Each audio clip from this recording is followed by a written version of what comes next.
آخری میں جب سب کر کے تھک گیا تو ایک جنات تھا، اجمیر معلیٰ کی سرزمین پہ انا ساگر کے کنارے کھڑے رہتا تھا، لوگ اس کی عبادت کرتے تھے۔ آخری حربہ اجمیر والوں کے لیے مدد کے لیے وہی تھا کہ جنگوں میں ادھر ادھر جب بہت مشکل آتی تو کہتے سادی دیو کو تو مدد کر۔ کہا جاتا ہے کہ جب وہ چلتا تھا تو ایسے پیر رکھتا تھا کہ زمین میں دھمک ہوتی تھی، لوگ ڈرتے تھے اس سے۔ رائے پتورا نے کہا وہ فقیر 2 انگلیوں کے درمیان مسل دینا اس کا کام ہے، اس کا اتنا چھوٹا سا کام ہے بس کہ اسے مسل دیا جائے۔ وہ چھوڑتا ہی نہیں ہے ہندوستان، اجمیر چھوڑ کے جاتا ہی نہیں ہے، لوگ مسلمان ہوئے جا رہے ہیں، اس کے قریب ہوئے جا رہے ہیں، جا اور اس کا قصہ تمام کر دے۔ اس نے کہا یہ تو میرے لیے چھوٹی سی بات ہے۔ وہ ہنسا اور ہنس کر کے کہا مجھے لیے چھوٹی سی بات ہے۔ وہ جا کے غریب نواز کے سامنے کھڑا ہو گیا۔ ان دنوں غریب نواز کا قیام ایک درخت کے نیچے انا ساگر کے کنارے تھا۔ اس نے کہا اے فقیر تو اجمیر اور ہندوستان چھوڑ اور چلا جا یہاں سے۔ پیچھے اجمیر کے لوگ کھڑے تھے۔ یہ اجمیر اس لیے کہہ رہا ہوں کہ میں تاریخ بیان کر رہا ہوں، ورنہ جب بھی ہم غریب نواز کی نسبت سے شہر کا نام لیتے ہیں تو اجمیر معلیٰ اور اجمیر شریف کہتے ہیں۔ یہی ہمیں تعلیم دی گئی ہے، ہمیں حکم بھی ہے، ادب ہی ہمارا مسلک ہے، ادب ہمارا مذہب ہے۔ تو اس نے کہا کہ آپ اجمیر چھوڑ دیں، کیونکہ اس کی بات نقل ہو رہی ہے، اس نے جو کہا وہی کہوں گا، ورنہ اگر وہ یہ کہوں گا اجمیر شریف تو کہا اس نے کب کہہ دیا تھا اجمیر شریف؟ یہ بھی تو مسائل ہیں، یہ بھی مسئلہ ہے نا۔ تو اس لیے اس نے کہا چھوڑ دیں آپ اجمیر، ہندوستان چھوڑ دیں آپ۔ غریب نواز نے فرمایا میں ایسے چھوڑنے کا نہیں، ہندوستان ایسے چھوڑ کے نہیں جاؤں گا کیونکہ خود نہیں آیا ہوں۔ ہندوستان اگر ہندوستان چھڑوانے کا خواب ہے سادی دیو، او سادی دیو، اگر تو چاہتا ہے کہ ہندوستان سے ہمیں نکالے تو غریب نواز کا جواب ہے میں خود نہیں آیا، مجھے مدینے کی سرکار نے بھیجا ہے۔ ایسے نہیں جاؤں گا، نہیں جاؤں گا ایسے، بلکہ مر کے بھی نہیں جاؤں گا۔ ہاں مر کے بھی کوئی نہیں لے جا سکتا ہمیں۔ کیوں؟ اس لیے کہ یہ ہندوستان کا سینہ ہمارے لیے قدرت نے مخصوص کر دیا۔ غریب نواز آج بھی اس کے سینے میں آرام کر رہے جسے اجمیر معلیٰ کہا جاتا۔ رشک کی نظر سے دیکھتی اس زمین کو اور زمینیں کہ اتنا بڑا مبلغ اعظم آرام کر رہا ہے، اور سینے میں زمین کے سینے میں آرام کر رہا ہے، اس لیے کہ امانتیں سینے ہی میں دفن ہوتی ہیں، امانتیں سینوں میں دفن ہوتی ہے۔ ہم گھسپیٹیے لوگ نہیں ہیں، ہندوستان میں امانت ہے ہندوستان کی، ہم ہندوستان کی امانت ہیں، ہم نے دفن اس میں ہونا ہے۔ امانتیں دفن ہوتی ہے، باغی دفن نہیں ہوتے، غدار دفن نہیں ہوتے۔ اللہ اکبر، اگر نظام الدین یہاں دفن ہے تو بتایا جا رہا ہے کہ نظام الدین یہاں کے باغی کا نام نہیں، نظام الدین یہاں کی امانت کا نام ہے۔ قطب الدین اگر یہاں دفن ہے تو قطب الدین یہاں کے باغی اور لٹیرے کا نام نہیں، قطب الدین بختیار کا کہ ہندوستان کی امانت کا نام ہے۔ یہ امانتیں ہندوستان کی، اور انشاءاللہ قیامت کے دن اسی زمین سے یہ امانتیں اٹھے گی۔ یہ اس زمین کی بھی امانت ہے اور ہمارے مذہب کی بھی امانت ہے۔ یہ اولیاء اللہ کے آستانے، اللہ اکبر۔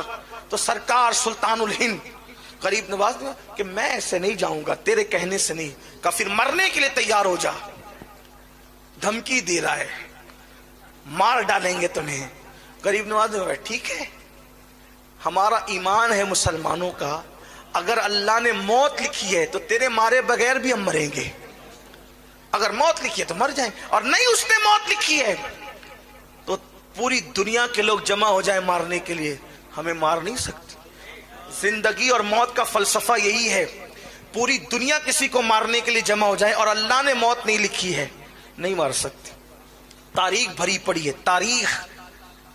نمرود مارنا چاہتا تھا ابراہیم علیہ السلام کو، پوری نمرودی پارٹی جمع تھی، آگ میں ڈال دیا، مار سکے۔ فرعون مارنا چاہتا تھا موسیٰ علیہ السلام کو، اللہ نے اس کے گھر میں پرورش کروائی۔ دیکھو تو صحیح، لیکن کوئی بنے تو صحیح مسلمان، کوئی آئے تو صحیح اسلام کی طرف، کوئی آئے تو صحیح قرآن کی طرف، کوئی آئے تو صحیح مذہب کی طرف، کوئی آئے تو صحیح مسلک کی طرف۔ اللہ اکبر۔ وہ یقین پختہ کرو، جس دن مسلمانوں اپنا یقین اللہ پر پختہ ہو گیا، اس دن مارنے والے پالنے پر مجبور ہوں گے، لیکن ہمیں اپنا یقین پختہ کرنا ہوگا۔ سرکار غریب نواز نے فرمایا تو نہیں مار سکتا مجھے، میرے اللہ نے اگر میری موت نہیں لکھی تو تو نہیں مار سکتا مجھے۔ اور پھر آپ نے اس پر ایک حملہ خود کیا، فرمایا کیوں نقصان اٹھاتا ہے، نقصان کیوں اٹھاتا ہے؟ تو بھی کلمہ پڑھ مسلمان ہو، فائدے میں رہے گا، تیری مراد پوری ہوگی، تیری تمنا پوری ہوگی۔ پیچھے لوگ کھڑے تھے، اب اگر جو لوگوں کا خدا بن کے کھڑا ہو اور کوئی اس کو کہے کہ تیری بھی مراد پوری ہوگی، جو لوگوں کی مرادیں جو ہے وہ باتیں کرتا ہے پوری کرنے کی، اگر اس کی مراد کی بات کی جائے تو اس کو شرمندگی نہیں ہوگی؟ اس نے کہا میری کیا مراد ہو سکتی ہے؟ فرمایا بتاؤں؟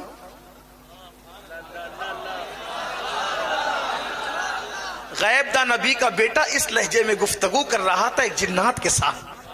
بہت ممکن ہے کچھ لوگوں کو ہوگا یہ بخاری میں ہے کیا؟ میرے عزیز وہ بخاری تو برسوں پہلے لکھی گئی، اس میں کیسے ہو سکتا ہے؟ کچھ لوگ تو یہ کہہ سکتے ہیں نا نہیں ہمیں بخاری میں بتائیں گے تو ہمیں جو ہے وہ ہم اس پہ یقین کریں گے۔ اگر ہر بات کا یقین آپ کو بخاری سے ہوتا ہے، اگر آپ برا نہیں مانے تو صرف سمجھانے کے لیے کہوں ایک بات، ناراض نہیں ہوں گے آپ؟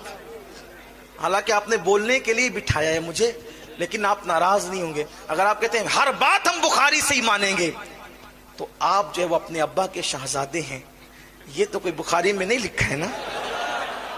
نہیں، اس میں ہنسنے کی بات نہیں، مذاق اڑانے کی بات نہیں ہے کہ یہ بھی بخاری میں ہے، نہیں ہے نا میرے عزیز؟ تو ہر بات بخاری میں نہیں ہوتی ہے، اس لیے کہ بخاری مقررات کو حذف کر دیا جائے تو صرف 2500 حدیثوں کا مجموعہ ہے، مقررات کو حذف کر کے کم و بیش 2500 احادیث کا مجموعہ ہے، اور جس نے بخاری لکھی ہے ان کا خود کا دعویٰ ہے کہ مجھے 2 لاکھ حدیثیں یاد ہیں، 1 لاکھ صحیح اور 1 لاکھ غیر صحیح، اس میں سے میں نے صرف اتنی حدیثیں لکھی ہے۔ اب بتاؤ اگر جو صحیح حدیثیں تھی اس میں ہی سے 2500 لکھی گئی تو 97,500 حدیثیں خود امام بخاری کے عقیدے میں صحیح تھی، لیکن وہ گئی کہاں؟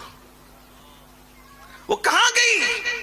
اگر آپ بخاری، مسلم، ترمذی اور ابن ماجہ پر ہی اسلام کو مقید کر دیں گے تو پھر میں آپ سے سوال کروں گا کہ آپ نے بخاری کا کلمہ پڑھا ہے یا محمد الرسول اللہ کا کلمہ پڑھا ہے؟ واللہ بخاری ہمارے سراخوں پر ہے، لیکن ہم سنیوں کا عقیدہ یہ ہے ہمیں کتاب سے کیا لینا، ہم تو ایمان لائے آمنہ کے لال پر، میرے نبی کا فرمان اگر دیوار پہ لکھا مل جائے تو ہم اس کا بھی احترام کرتے ہیں، ہم کتاب نہیں دیکھتے، ہم نبی کا فرمان دیکھتے ہیں، اور بخاری کا احترام اس لیے کرتے ہیں کہ اس میں سب سے زیادہ صحیح احادیث موجود ہے، اصح الکتب بعد کتاب اللہ، اس کو اس لیے مانتے ہیں۔ لیکن آپ اگر یہ کہیں کہ سارا دین سمٹ کر بخاری میں آ جائے تو یہ بات اچھی نہیں ہے، آپ کو ایسی بات نہیں کرنا چاہیے۔ لیکن میں نے جو بات کہی وہ آپ کی اجازت سے کہی، آپ کو برا بھی نہیں ماننا چاہیے کہ جو بات میں نے کہی سمجھانے کے لیے کہی ہے، آپ اس طرح کی بات نہیں، یہ چیز آپ بخاری میں، یہ چیز آپ بخاری میں، بلکہ ابھی رجب شریف کا مہینہ شروع ہے نا، آج 7ویں شب لگ گئی ہے، ابھی کنڈوں کی نیاز کا معاملہ ہوگا، اور لوگ کہیں بخاری میں ہے اس کا ذکر، یہ بات ہے، کنڈوں کی نیاز کا ذکر بھی آپ کو بخاری میں چاہیے۔ میرے عزیز ایسی بات مت کرو، کنڈوں کی ایک نیاز ہے، مستحب عمل ہے، اصال ثواب ہے، اور اصال ثواب کے لیے اور مستحب عمل کے لیے یا نفل عمل کے لیے کسی ثبوت کی ضرورت نہیں ہوتی۔ دیکھو ایک بات آپ سے کہتا ہوں، بات جو وہ تفصیلی ہو رہی ہے لیکن بات سمیٹنے لگا ہوں، سمیٹ بھی رہا ہوں دیر سے، لیکن آپ سننا چاہتے ہیں